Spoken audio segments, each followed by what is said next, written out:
JK செய்திகளின் இரவு நேர பிரதான செய்திகள்.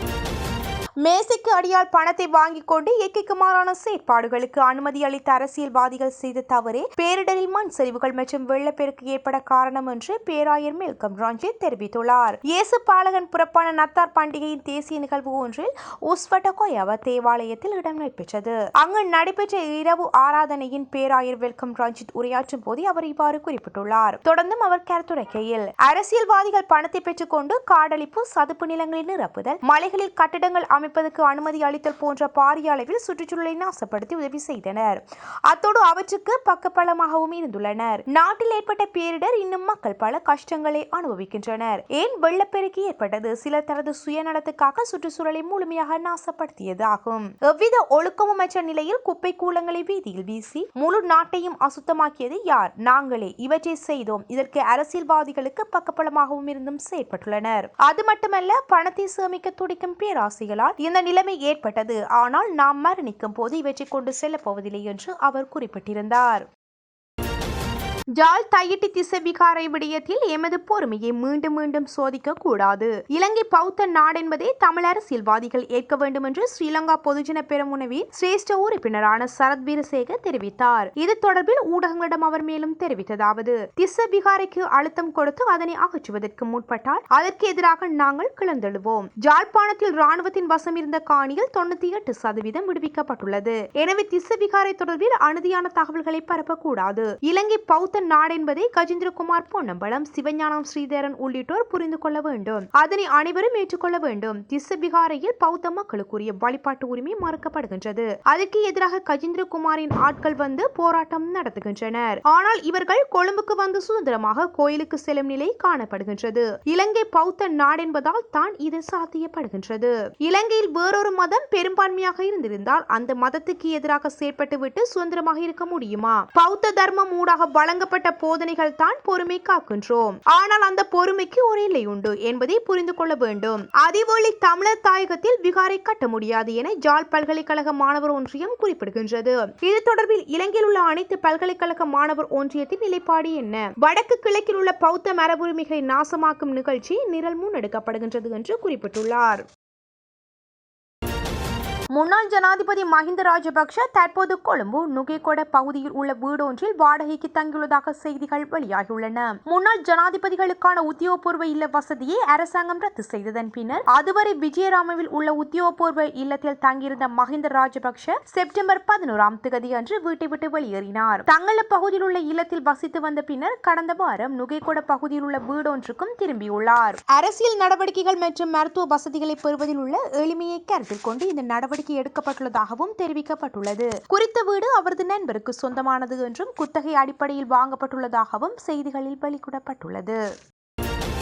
எதிர்வரும் ஜனவரி மாதம் முதல் புதிய கல்வி சீர்திருத்தத்தை நடைமுறைப்படுத்துவது நடைமுறைக்கு சாத்தியமில்லை என எதிர்க்கட்சி தலைவர் சஜித் பிரேமதாச தெரிவித்துள்ளார். ஐக்கிய மக்கள் சக்தியால் முன்னெடுக்கப்படும் நிகழ்வு ஒன்றில் நேற்று கலந்து கொண்டு உரையாற்றும் போது அவர் இந்த விடயத்தினை குறிப்பிட்டுள்ளார். அவர் மேலும் தெரிவிக்கையில், மக்களினதும் பாடசாலை மாணவர்களினதும் மனநிலைகள் குறித்து நாம் சிந்தித்து பார்க்க வேண்டும். அவர்களினது அடிப்படை உரிமைகளை மீறக்கூடாது. பாடசாலை கட்டமைப்பை வலுப்படுத்துவதற்கு அரசாங்கத்திடம் சரியான திட்டம் ஒன்று இல்லாமையால் பிள்ளைகளை பாதிக்கப்படுகின்றனர். அரசாங்கம் விரும்புவது போல் ஜனவரி மாதம் முதல் புதிய சீர்திருத்தங்கள் நடைமுறைப்படுத்துவது நடைமுறைக்கு சாத்தியமற்றது என்பதால் இது குறித்து சிந்தித்து பார்த்து நடவடிக்கை எடுக்குமாறு அரசாங்கத்திடம் கேட்டுக்கொள்கின்றேன். இத்தருணத்தில் மக்கள் எந்தளவு உதவியற்றவர்களாக காணப்படுகின்றனர் என்பதை அரசாங்கம் புரிந்து கொள்ள வேண்டும். சர்வதேச தொழிலாளர் அமைப்பின் கூற்றுப்படி இந்த பேரழிவால் 3,74,000 தொழில்கள் இழக்கப்பட்டுள்ளன. 23% விவசாய காணிகளும் 35% தேயிலை தோட்டங்களும் இதனால் பாதிக்கப்பட்டுள்ளன. மாதத்துக்கு 48 மில்லியன் அமெரிக்க டாலர் வருமான இழப்பும் ஏற்பட்டுள்ளதாகவும் மதிப்பிடப்பட்டுள்ளது. சிறிய தேயிலை தோட்ட உரிமையாளர்களின் தேயிலை காணிகள் கூட அழிந்து போயுள்ளன. அரசாங்கம் வீராப்பு பேசிக் கொண்டிருக்காமல் மக்களுக்கு வழங்கிய வாக்குறுதிகளின் வழிமுறைக்கு ஏற்ப நடந்து கொள்ள வேண்டும் என்று அவர் மேலும் தெரிவித்தார்.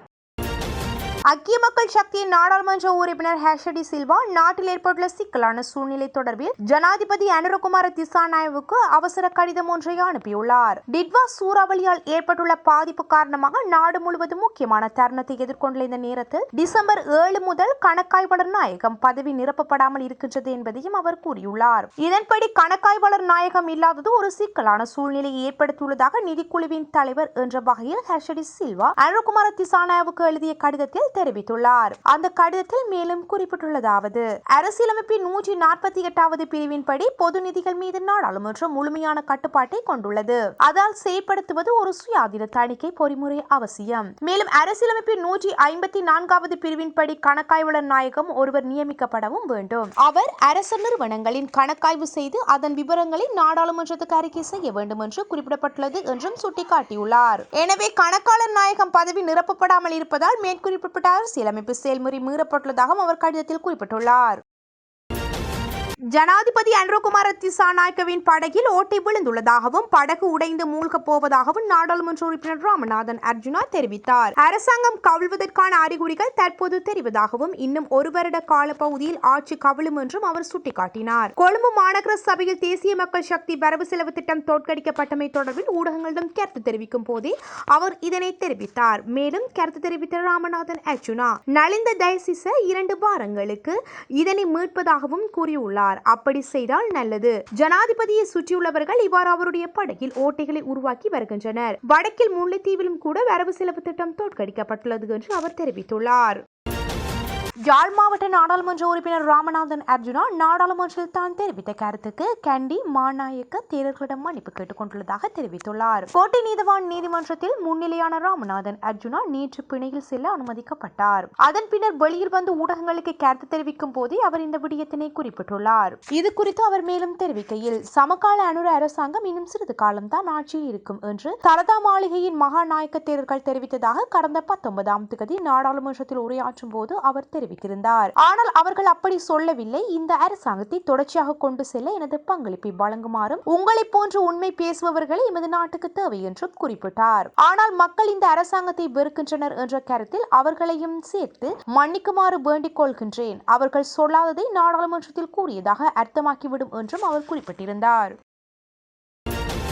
துபாயில் நடைபெற்ற 7வது ரோல்பால் உலகக்கிண்ண போட்டியில் பிரான்சின் அணியின் சார்பில் ஈழத்தமிழ் சிறுமி ஒருவர் பங்கேற்று தமிழர்களுக்கு பெருமை சேர்த்துள்ளார். பாரிஸ் போண்டியில் வசிக்கும் 15 வயதான ஷானுகா ஜேமன் என்ற சிறுமியை இந்த பெருமையை பெற்றுள்ளார். மன்னாரைச் சேர்ந்த குடும்பத்தை பின்புலமாக கொண்ட ஷானுகா ரோல்பால் போட்டியில் பிரான்ஸ் அணியில் இணைந்து விளையாடும் வாய்ப்பு கிடைத்துள்ளது. அதற்கமைய கடந்த 14ஆம் தேதி முதல் 18ஆம் தேதி வரையில் நடைபெற்ற சுற்றுத் தொடரில் பிரான்ஸ் அணி சார்பாக அவர் விளையாடியுள்ளார். மன்னாரில் வசித்த காலத்தில் முறையான பயிற்சிகளை பெற்ற பிரான்சிலும் தனது திறமையை வெளிப்படுத்தியுள்ளார். இதன் காரணமாக பிரான்ஸ் வந்து குறுகிய காலத்திற்குள் பிரான்ஸ் ரோல்பால் அணி ஒன்றில் விளையாடும் வாய்ப்பினையும் அவர் பெற்றுள்ளார். அடுத்த 36 மணித்தியாலங்களுக்கு செல்லுபடியாகும் வகையில் வளிமண்டலவியல் திணைக்களம் அறிக்கை ஒன்றை வெளியிட்டுள்ளது. வடக்கு, கிழக்கு மற்றும் ஊவா மாகாணங்களிலும் பொலனறுவை, மாத்தளை மற்றும் நுவரெலியா மாவட்டங்களிலும் அடுத்த 36 மணி நேரத்தில் லேசான மழை பெய்யக்கூடும் என்றும் அறிவித்துள்ளது. சபரமுகம் மாகாணத்திலும் காலி, மாத்தறை மற்றும் களுத்துறை மாவட்டங்களில் பிற்பகல் 2 மணிக்கு பிறகு மழை அல்லது இடியுடன் கூடிய மழை பெய்யக்கூடும். சில இடங்களில் 50 மில்லிமீட்டருக்கும் அதிகமான மிதமான முதல் பலத்த மழை பெய்யக்கூடும் என்றும் அந்த அறிக்கையில் குறிப்பிடப்பட்டுள்ளது. சபரமுகம் மற்றும் மத்திய மாகாணங்களில் களுத்துறை, பதுளை, காலி மற்றும் மாத்தறை மாவட்டங்களிலும் அதிகாலை நேரங்களில் மூடுபனி நிலவக்கூடும் என்றும் தெரிவிக்கப்பட்டுள்ளது. இடியுடன் கூடிய மழையுடன் தற்காலிகமாக பலத்த காற்று, மின்னல் தாக்கத்தால் ஏற்படும் ஆபத்துக்களை குறைப்பதற்கு தேவையான நடவடிக்கைகளை எடுக்குமாறு வளிமண்டலவியல் திணைக்களம் பொதுமக்களை கேட்டுக் கொண்டுள்ளது. தென்கிழக்கு தைவானில் உள்ள கடலோர மாவட்டமான டைடோங்கில் இன்று பிற்பகல் ரிக்டர் அளவுகோலில் 6.1 ஆக பதிவான வலுவான நிலநடுக்கம் ஒன்று ஏற்பட்டுள்ளது. இதனால் தலைநகர் தைப்போவில் உள்ள கட்டிடங்கள் அதிர்ந்ததாக அந்நாட்டு ஊடகங்கள் தெரிவித்தன. எவ்வாறாயினும் குறித்த நிலநடுக்கத்தால் சேதம் ஏற்பட்டதாகவும் எந்த தகவலும் இல்லை. இந்த நிலையில் 11.9 கிலோமீட்டர் ஆழத்தில் நிலநடுக்கம் ஏற்பட்டதாக தைவான் அதிகாரிகள் தெரிவித்துள்ளனர். 2016ஆம் ஆண்டு தெற்கு தைவானில் ஏற்பட்ட நிலநடுக்கத்துக்கு 100க்கும் மேற்பட்டோர் இறந்தனர். 1999இல் 7.3 ரிக்டர் அளவிலான நிலநடுக்கத்தில் 2000க்கும் மேற்பட்டோர் உயிரிழந்தமை குறிப்பிடத்தக்கது.